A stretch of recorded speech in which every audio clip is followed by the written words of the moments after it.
গরুর মাংস রান্না করব। এখানে পেঁয়াজ, কাঁচামরিচ, টমেটো দিয়ে দিছি।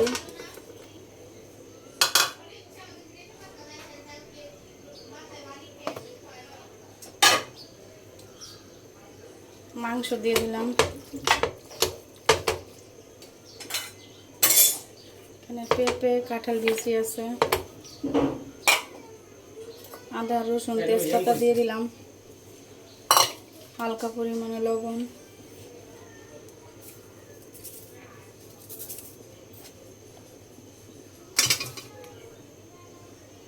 আদা বাটা দেই নাই, আদা বাটা দিয়ে দিব।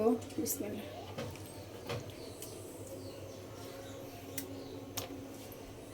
তেল দিয়ে দিব, সামান্য পরিমাণে তেল দিয়ে দিব।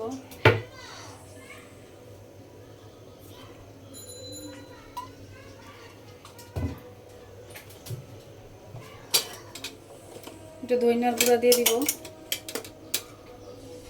এখন মাখিয়ে নিব। মাখিয়ে নিছি, এখন রেখে দিব। নাড়াচাড়া দিয়ে নিব।